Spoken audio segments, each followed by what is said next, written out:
இங்கே வந்திருக்கும் அனைத்து மருத்துவர்களுக்கும் என்னுடைய மதிய நல்வணக்கங்களை தெரிவித்துக் கொள்கிறேன். அதாவது இன்றைக்கி ஒரு கண்டன அமைதி ஊர்வலம் நடத்தலான்னு உங்களுடைய பிஎம் அவர்கள் சொன்னாங்க. அது ஃபாக்டா சார்பில் அப்படின்னு சொல்லிட்டு சொல்கிறோம். நிச்சயமாக ஒரு மருத்துவனாக இருந்தால் எல்லா மருத்துவனுக்கும் வலி இருக்கும். ஏன்னா பெண் மருத்துவர் தாக்கப்பட்டு விட்டார், கொலை செய்யப்பட்டு விட்டார்.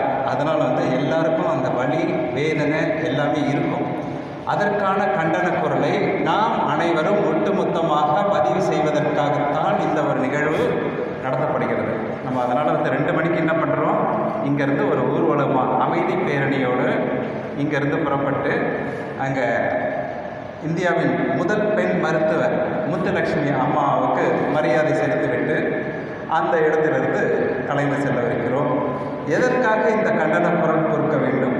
ஏன்னா ஒரு கெட்ட நிகழ்ச்சி நடக்குது, எல்லாருமே கை கட்டி நமக்கு என்ன வந்தது, நமக்கா விட்டது அப்படின்னு சொல்லிட்டு வேடிக்கை பார்க்கக்கூடாது. ஏன்னா இந்த சூழ்நிலை நாளைக்கு நமக்கும் வரலாம், வருவதற்கான வாய்ப்பு இருக்கிறது. அது மருத்துவராக இருக்கட்டும், வேறு பணியில் உள்ளவர்களாக இருக்கட்டும், அனைவருக்கும் வருவதற்கான வாய்ப்பு. ஏன்னா கெட்டது நடக்கும் பொழுதே அந்தந்த நேரத்திலேயே கண்டன குரல் எழுப்பினால் அந்த தீங்குகள் விளைவிப்பது குறைக்கப்படும்.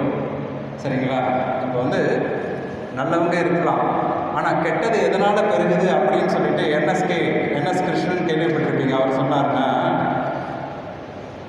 கெட்டவர்கள் நிறைய இருக்கிறதுனால கெட்டது பரவுவதில்லை, நல்லவர்கள் கை கட்டி வேடிக்கை பார்ப்பதால் அது பரவுகிறது அப்படின்னு சொன்னார். நமக்கு என்ன வந்தது இல்லை, நமக்கு இந்த சமுதாயத்தில் பங்கு இருக்கிறது, அதனால்தான் நாம் மருத்துவர் ஆகியிருக்கிறோம். அதாவது இந்தியாவில் ஒரு மூலையில் மருத்துவனுக்கு கீறல் விழுந்தால் இங்கே கன்னியாகுமரியில் இருக்கிறவனுக்கு வலிக்கணும். அதுதான் மருத்துவன். அதனால் மருத்துவர்களின் ஒற்றுமை மேம்படணும். அதே போல் எல்லா மாநிலத்திலையும் மருத்துவர்களுக்கு ஏற்ற பணி பாதுகாப்பு வழங்க வேண்டும் என்பதை வலியுறுத்தியும், பெண் மருத்துவர்களுக்கு அவர்களுக்கு தகுந்த பணி ஓய்வு அறைகளை வழங்க வேண்டும்.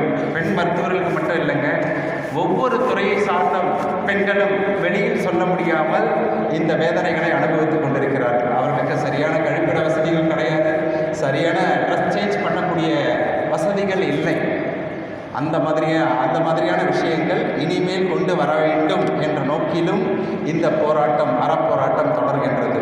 அதனால் நம்முடைய பாரதி வாழ்ந்த நாட்டில், மகாத்மா வாழ்ந்த நாட்டில் இந்த மாதிரி ஒரு சின்ன பின்னமான ஒரு விஷயம் நடக்குதுன்னா அதற்கு வெட்கி அனைத்து இந்தியர்களும் தலைகுனிய வேண்டியிருக்கிறது.